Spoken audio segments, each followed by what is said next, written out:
aliran yang disebut Wahabiyah. Apa yang sudah dilakukan kemudian? Kalau kita selawatan membuat tentrem, di sana jangankan selawatan, tempat maulidnya Nabi Muhammad SAW sekarang dijadikan WC umum. Tempat maulidnya Siti Khadijah dijadikan WC umum. Ibunya Rasulullah dianggap kafir, kuburannya pun dibongkar. Jadi jangan semuanya dianggap bahwa orang Arab baik, tidak. Ada satu kelompok yang namanya Wahabi ini yang kebetulan kemudian bekerja sama dengan kelompok yang didirikan oleh Hasan al-Banna dan Said Qutb, namanya Ikhwanul Muslimin dari Mesir, mendirikan anak kandung yang bernama HTI.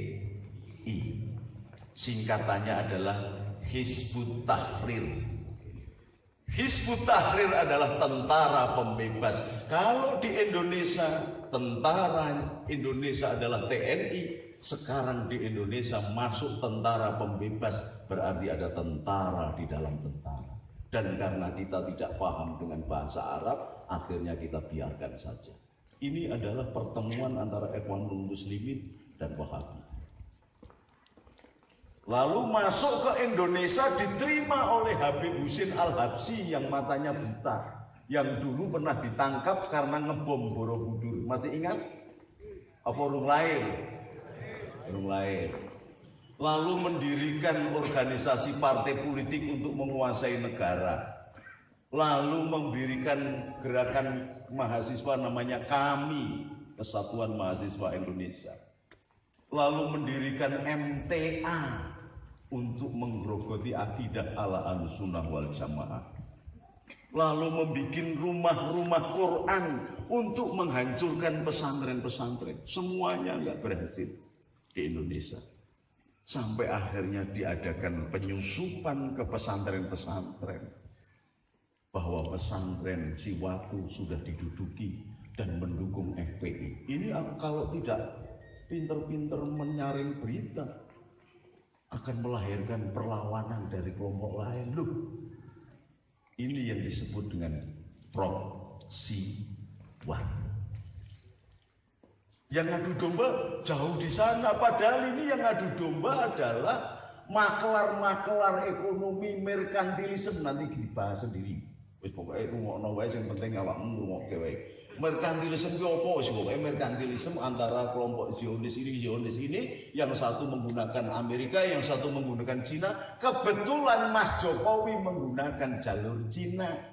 Kemudian melahirkan yang namanya tax amnesty, akan membawa masuk duit yang dibawa kabur para koruptor ke luar negeri sebesar 17.000 triliun.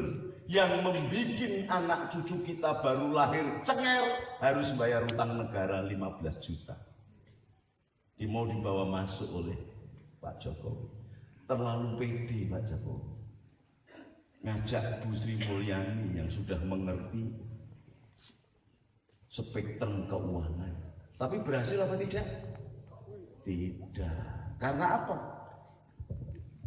Mereka yang punya duit banyak ini nggak percaya kalau duitnya dibawa ke Indonesia nanti akan aman. Nggak percaya karena begitu diganti presidennya, mereka-mereka yang sudah memasukkan uang ke Indonesia sudah tercatat namanya dan tinggal di penjara.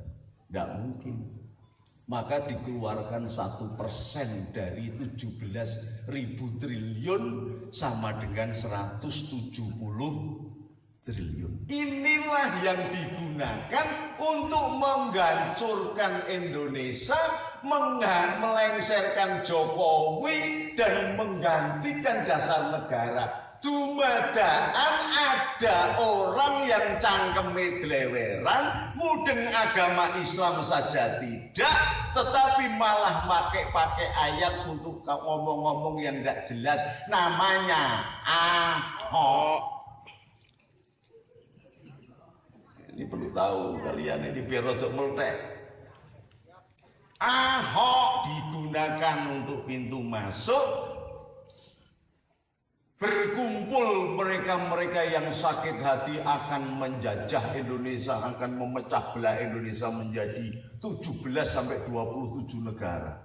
Dan ini sudah kita cium sebenarnya sejak saya bersama Jenderal Tiasno Soekarto, bersama Laksamana Slamet Subianto, bersama sesepuh TNI, Ki Utomo Darmadi, kakaknya Slamet, kakaknya pahlawan peta Slamet, Yosudarso, kemudian bersama dengan Hadori Yunus Marhen, keluarga besar Marhen, membuat gerakan revolusi nurani. Nah, ini sudah kita ketahui. Tapi karena Indonesia ini banyak partainya, kemudian membuat ketidakpedulian. Setiap hari Anda ditontonkan dengan tontonan TV One yang isinya padu, nggak pernah ada solusi dan kesimpulannya. Ya Pak ya? Setiap hari. Lalu dibentuklah susunan beberapa yang ahli-ahli makar itu menyusun, menyegat 421, mengadakan 411 dulu. Saya mencium, saya ngomong di YouTube, dan alhamdulillah Kapolri kita berani, benar, dan cepat serta akurat di dalam bertindak. Tepuk tangan buat Pak Kapolri. Kalau tidak ada beliau, ya selain Allah lah, Indonesia ini sudah entah jadi apa. Diteruskan ternyata sampai kita ini bingung, wong Islam ini bingung semuanya. Oh, ini kan penistaan Al-Quran, harus kita bela. Penistaan Al-Quran ini penistaan agama. Yang tidak mau demo berarti banci, NU itu banci. Wah, bapak kiainya udah dikuatain macam-macam. Loh, nek kiai-kiai itu sabar. Lah awakmu banser iki wis wani panas-panas, mosok enggak wae.